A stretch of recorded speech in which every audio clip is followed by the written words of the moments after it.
Welcome to another edition of Triton Talk. I am Marianne Mitchell, Associate AD for Communications at UMSL, and joining me now is head softball coach Amanda Scott. Coach, normally this time of year we would have wrapped up another softball season. You'd probably be getting ready to go back out on the recruiting trail.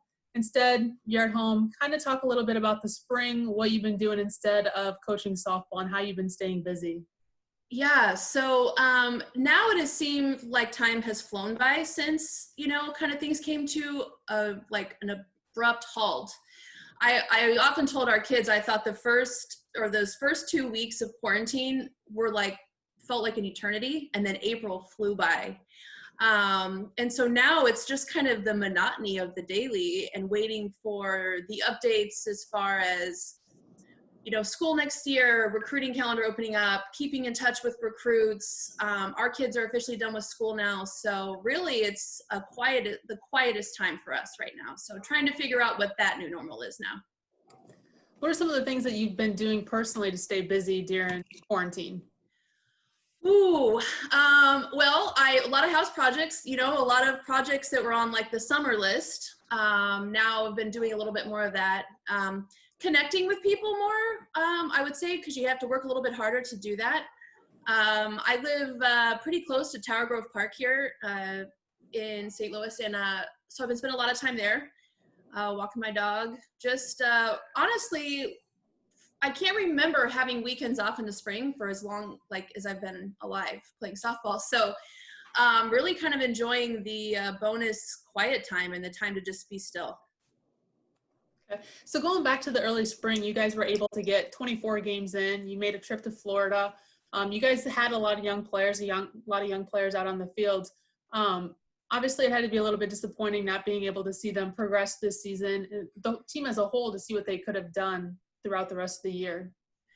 Yeah, it was so interesting because in the 4 years that I've been here, Florida really has sort of become a turning point for us. We're kind of just, we take some bumps and bruises along the way, big learning curve for us in those early tournaments. And then we've been fortunate enough to get to go to Florida, play 8 to 10 games. We played 10 this year for the first time.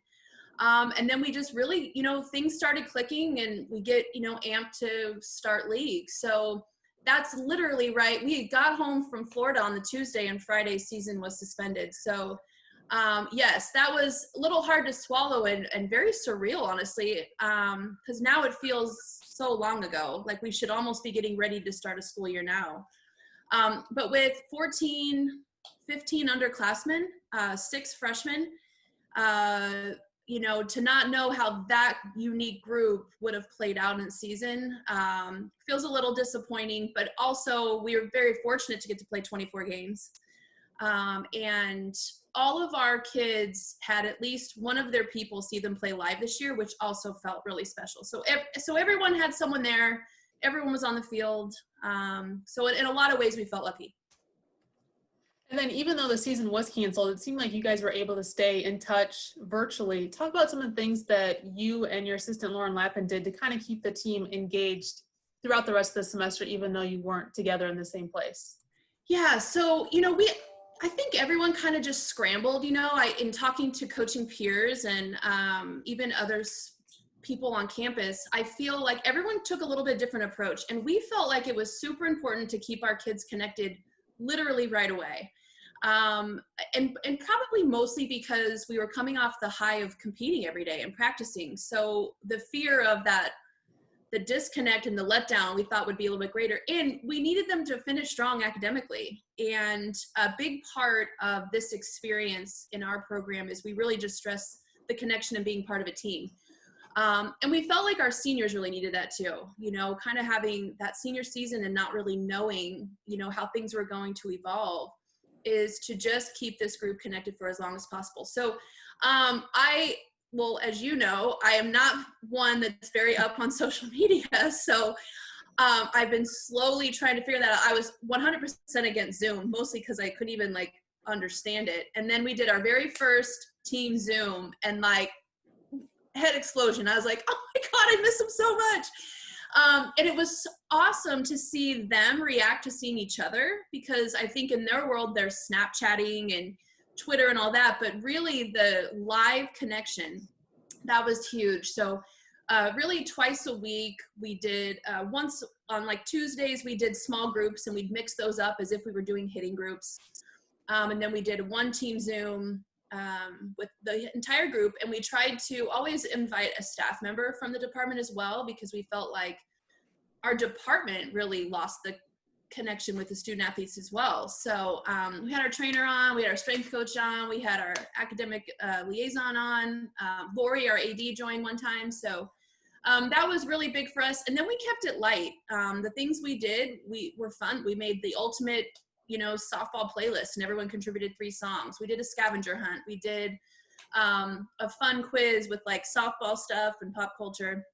And really, we just gave everyone an opportunity to connect and give an update, and that was it, and then we wrote it out, and we kept it traditional to what our season would be. So we reminded them every week we would be going to regionals. Today's the first day of the GLVC tournament. We would be hopefully going to super regionals, and so we can still build in that timeline and those expectations going forward.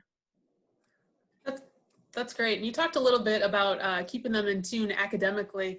If you've seen the grades, you guys had a 3.8 over this semester. That's awesome, outstanding. Talk a little bit about how your student athletes performed academically, most of that being online learning and having to do a lot of it themselves. Yeah, I mean, wow, super impressive. 3.8 for the entire year. We were just above a 3.7.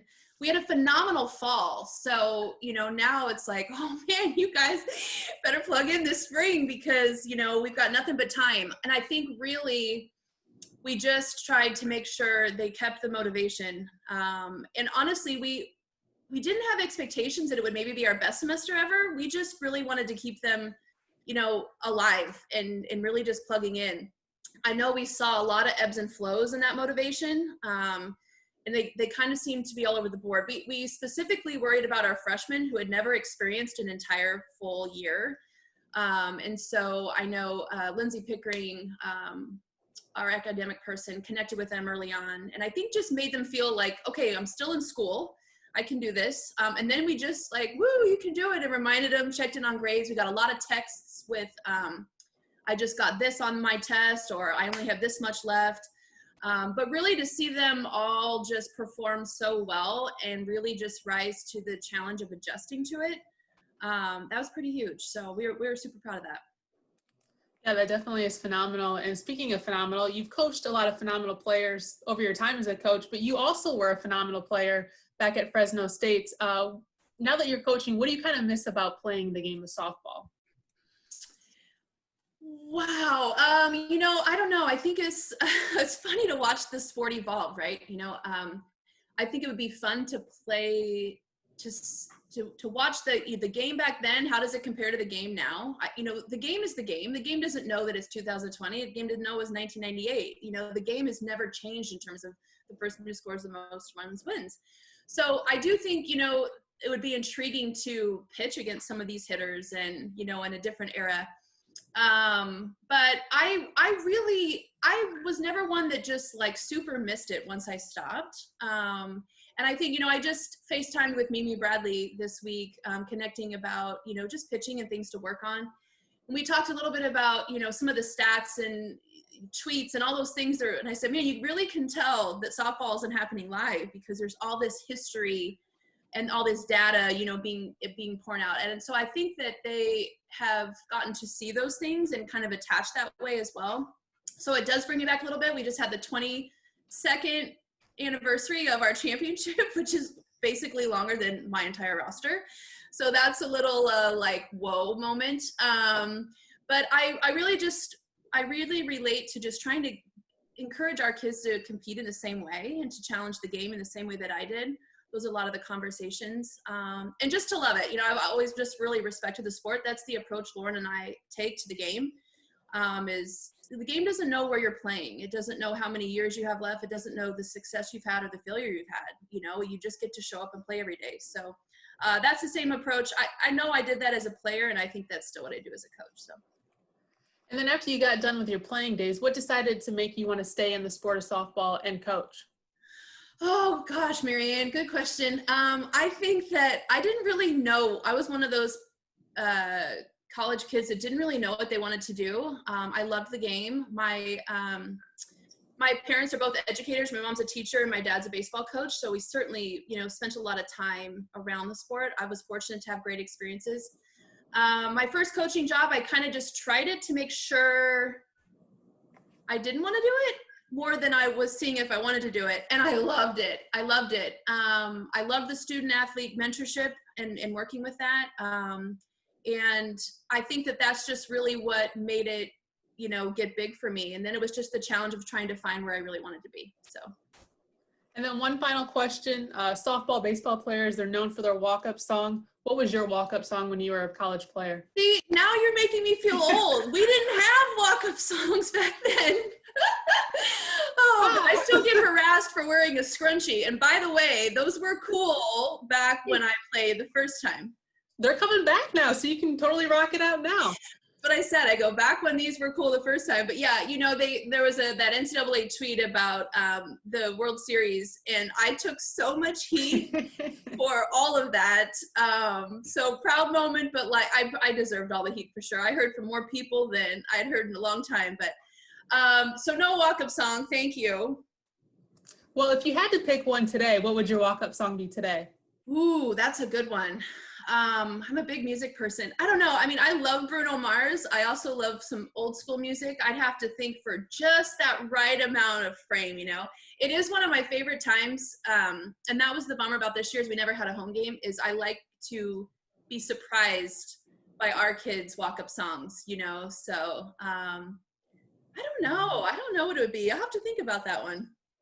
Cool. Well, yeah, like you said, I mean, I know student athletes now by their walk-up song. I can an alum will come back and I'll be like, hey, I remember your walk-up song. That's how I know you. Or I hear exactly that person. So it's such this identity thing. I think, it's one of the bigger stressors probably of season is, oh my gosh, what's going to be on our playlist and what's my walk-up song going to be? So it's a fun part of the game for sure, because I pay attention to it when I'm watching live games too, or even on TV. So it's fun.